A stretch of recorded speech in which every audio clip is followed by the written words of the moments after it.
instruksi dari Pak Presiden bahwa seluruh pekerja perlindungan itu harus dioptimalkan. Nah, hampir di seluruh kabupaten secara nasional masih banyak pekerja-pekerja seperti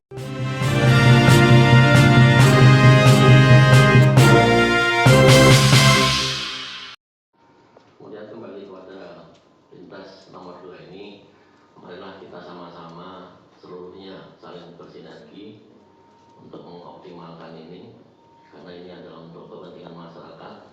Mungkin pada BPJS untuk pelayanan. Jadi saya berharap pelayanan itu wilayah Maros ini dapat terjangkau. Jangan sampai tapi di daerah itu tidak ada pelayanan. Itu yang utama itu. Kemudian untuk Pak Bupati juga untuk mencadangkan anggaran untuk optimalisasi terhadap ini. Kemudian mungkin kalau untuk ASN udah banyak ya.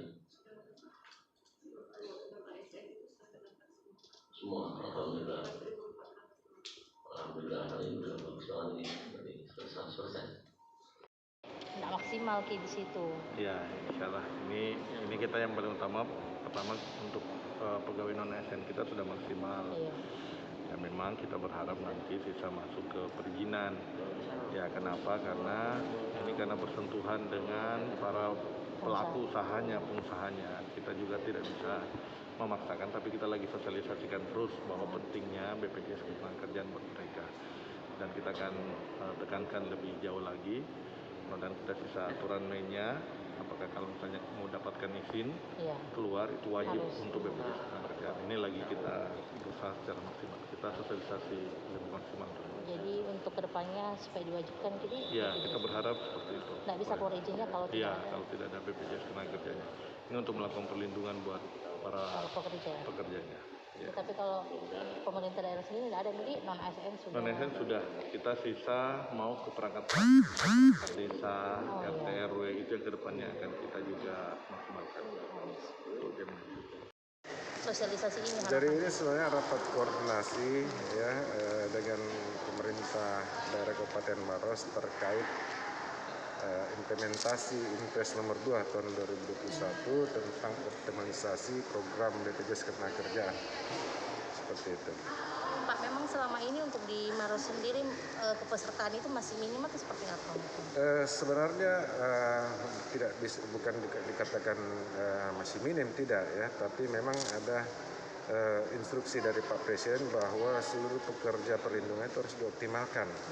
Nah, hampir di seluruh kabupaten secara nasional masih banyak pekerja-pekerja seperti mungkin non ASN atau perangkat desa atau petani atau nelayan yang memang belum sepenuhnya terlindungi. Nah, jadi kegiatan kami tadi minta dukungan dari pemerintah daerah sebisa mungkin khusus untuk non ASN atau perangkat desa itu bisa dilindungi.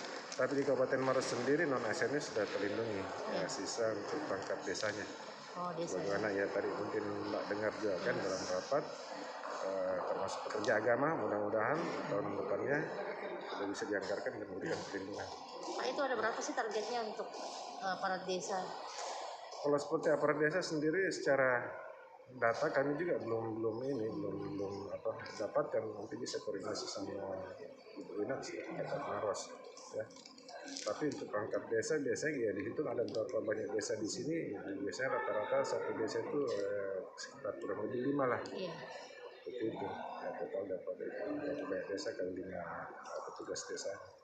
Kalau soal petugas agama tadi, pemuka agama, nah itu kan ada yang dari Kemenak juga. Ya. Jadi sebenarnya kalau yang sudah berjalan selama ini untuk pekerja agama yang saya juga pernah lakukan di Sulawesi Utara dan sekarang masih berjalan ya, termasuk misalnya katakanlah imam masjid, guru mengaji, terus ada marbot, ada pendeta, jadi seluruh pekerja agama gitu. Nah pun kalau seperti di bawah Kemenak, apa yang disampaikan tadi sebenarnya lebih cenderung kepada pekerja non ASN di bawah ruang lingkup kementerian. Seperti itu. gitu. Berarti kalau yang di Maros ini Yang khusus yang di luar spesifik ya? sebenarnya pekerja agama itu yang di bawah Kesras sebenarnya data-data iya, terkait pekerja agama di Kesras. Iya. Gitu. Kalau seperti nelayan yang tadi Pak yang dibahas itu gimana? Nah itu nanti termasuk pekerja sektor informal, jadi tidak ada pemberi kerjanya seperti nelayan, petani, tukang bentor.